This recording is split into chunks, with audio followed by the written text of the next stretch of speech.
Good afternoon, friends. Welcome to Sweet Cinnamon. இப்போ வந்து நம்ம தீபாவளி வருது இல்லையா, அதுக்கான ஒரு குயிக்கான ஒரு பாயசம் எப்படி ரெடி பண்ணுறதுன்னு பார்க்க போகிறோம்.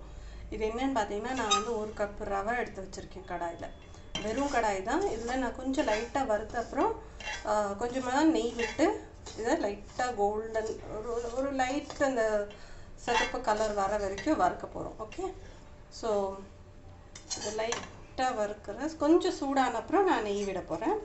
மீடியம் ஃப்ளேமில் வறுத்துருங்க, இல்லைன்னா ரொம்ப கரைஞ்சிடுச்சுன்னா அப்புறம் பாயசம் கலரே மாறிடும். ஓகே, ஸோ இப்போ பார்த்தீங்கன்னா இது லைட்டாக வறுபட்டுருச்சு. ஸோ இப்போ வந்து நம்ம ஒரு 2-3 டீஸ்பூன்னு நெய் விட்டு இதை வறுத்துக்கலாம். ஓகே,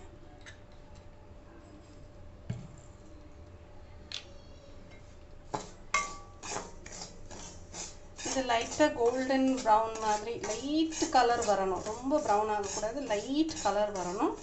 இது வந்த அப்புறம் நான் வந்து பாலை வந்து சூடாக காய்ச்சி வச்சுருக்கேன். ஒரு 1/2 லிட்டர்லேருந்து 3/4 லிட்டர் வரைக்கும் நமக்கு பால் தேவைப்படும். இது லைட்டாக வரப்பட்டோன்னா காமிக்கிறேன். இங்கே பார்த்தீங்கன்னா நம்ம வறுத்தது லைட்டாக வறுத்துருச்சு. நான் பெருசாக கலர் வர வரைக்கும் விடலை, பிகாஸ் பார்த்தீங்கன்னா கைவிடாமல் கிளறிட்டே இருங்க, இல்லைன்னா ரொம்ப ப்ரௌன் ஆகி அப்புறம் தீஞ்சிடும். ஸோ எனக்கு இந்த கலர் வந்தால் போதும். ஸோ இங்கே பார்த்தீங்கன்னா தெரியுதா? ஓகே, நம்ம இப்போ பால் ஊற்றிடலாம்.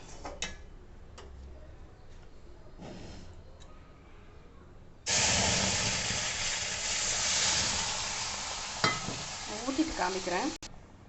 இங்கே பாருங்கள், பால் ஊற்றிட்டேன். நான் லோ ஃப்ளேமில் தான் வச்சுருக்கேன்.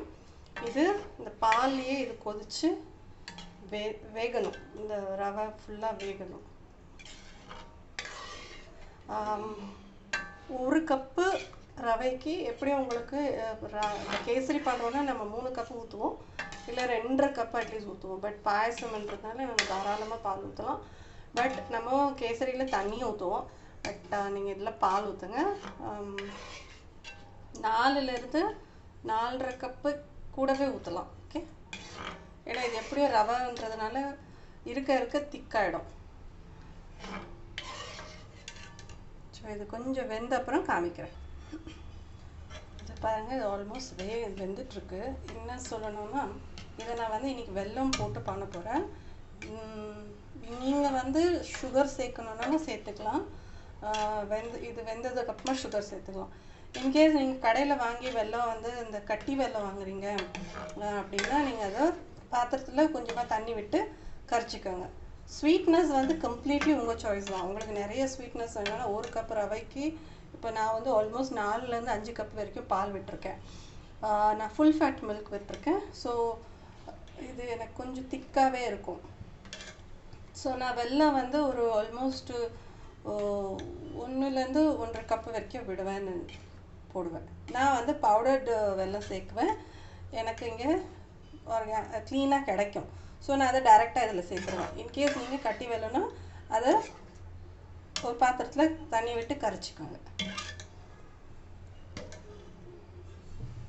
பாருங்க, நமக்கு ரவை வெந்துருச்சு. ஸோ நம்ம இப்போ வெல்லம் போட்டுடலாம். நான் வந்து வெல்லம் சேர்த்துறேன்.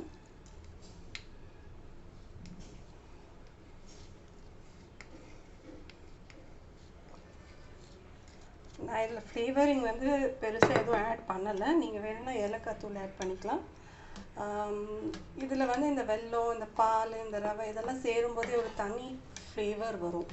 அதுவே நமக்கு வந்து நல்ல ஒரு, அப்புறம் நம்ம நெய் வேறு விட போகிறோம், இன்னும் கொஞ்சம் நெய் தாளிச்சு எல்லாம் விட போகிறோம்.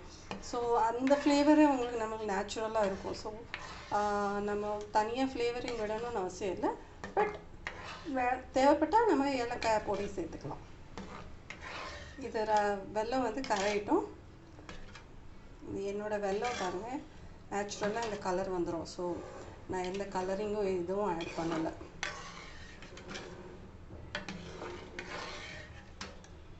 ஓகே, இதெல்லாம் கொஞ்சம் கரையிட்டும். இது ஆல்மோஸ்ட் ரெடி. நான் வந்து இந்த பாயசத்தில் சாரப்பருப்பு சேர்க்க போகிறேன். பாருங்கள், சாரப்பருப்புனா இதுதான். ஓகே, இது இந்த பாயசங்களுக்கு வந்து ஒரு நல்ல ஒரு க்ரன்ச் ஒரு டேஸ்ட் கொடுக்கும். நம்ம முந்திரி பருப்பு அதை வந்து நம்ம தாளித்து கடைசியில் சேர்க்க போகிறோம். இது ஆல்மோஸ்ட் ஆகிடுச்சு. நம்ம இப்போ தாளிச்சிடலாம் முந்திரி பருப்பெல்லாம். ஸோ முந்திரி பருப்பு வறுத்தெல்லாம் நெய் காய்ச்சிட்ருக்கேன். நான் வந்து 10லேருந்து 12 நெய் முந்திரி பருப்பு எடுத்துட்டுருக்கேன். இது லைட்டு ப்ரௌன் கலராக வறுத்துக்கலாம். கூட நம்ம திராட்சையும் போட்டு போகிறோம்.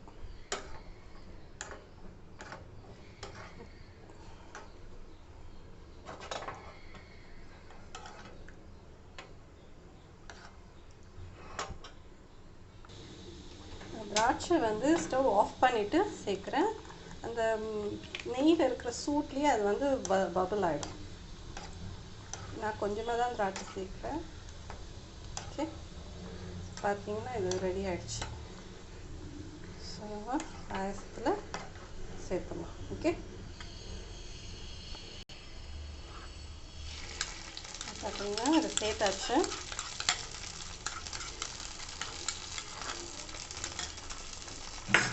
லைட்டாக நம்ம மிக்ஸ் பண்ணி கொடுத்துக்கலாம்.